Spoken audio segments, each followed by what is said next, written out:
je suis très content du bilan. Je suis très content du cheval, le bilan est positif.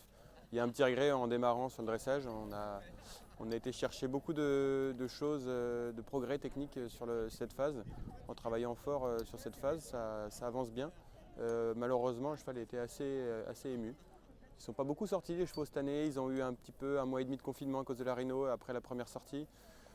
Bon, du coup, voilà, il y a un peu de fraîcheur qui est malvenue, mais après le cheval a été absolument en démonstration sur les 2 phases de saut. Il m'a donné un sentiment exceptionnel, et notamment en cross, enfin même en CSO. Et en cross c'était plus long donc c'était mieux. Ouais, on sait qu'à Saumur le temps peut être difficile à faire parce il y a un tracé qui est un petit peu sinueux et avec notamment une partie dans les bois. Et c'est vrai que quand il ne dépasse pas 10 minutes, souvent ça devient assez compliqué. Parce que c'est un format qui se rapproche du format court, pas tout à fait, mais qui est moins format long. Et on avait un début de parcours jusqu'à la, je sais pas, 5e, 6e minute où c'était très intense. Jusqu'à la 6e, on était plutôt au format court et après ça se libérait un petit peu. Mais dans la forêt seulement, pas sur des grandes lignes droites, donc c'était pas évident. Et là aujourd'hui, il y avait à nouveau un test vraiment intéressant avec techniquement des choses pas évidentes. On a vu beaucoup de fautes un peu partout d'ailleurs. J'en ai fait les frais moi-même sur mon premier cheval. J'ai fait une reconnaissance à cheval.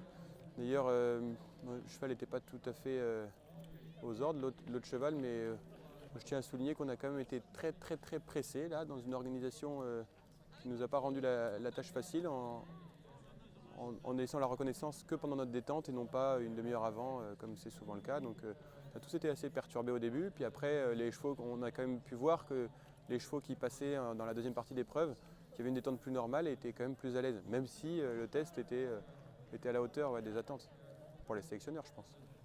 Si on n'a pas besoin que j'aille à Vittel, est-ce que j'irai? La question se posera, on va dire, en privé chez nous, avec mon équipe, pour le mieux. Pour envisager au mieux la suite de la saison du cheval. Et s'il y a besoin, je pense que ce sera Vittel, oui. J'ai marqué des points. Après, le but, c'est de comparer tous les points marqués par tous les prétendants.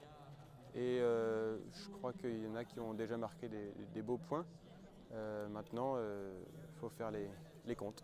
Donc, si on n'a pas la chance d'aller en Angleterre, c'est vrai que ce serait bien qu'on puisse compter sur la Hollande qui puisse nous accueillir, parce qu'il y a des beaux concours comme Cronenberg qui voulait voir le jour l'an dernier, comme Bokello qui est une étape incontournable.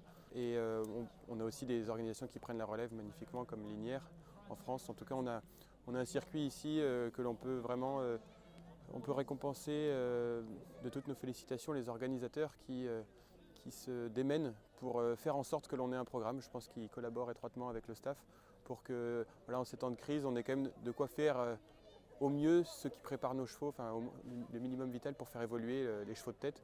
Et on voit qu'ils font beaucoup d'efforts, il y a beaucoup de compétitions qui émergent à des niveaux différents pour nous aménager des programmes. Donc pour ça, merci beaucoup.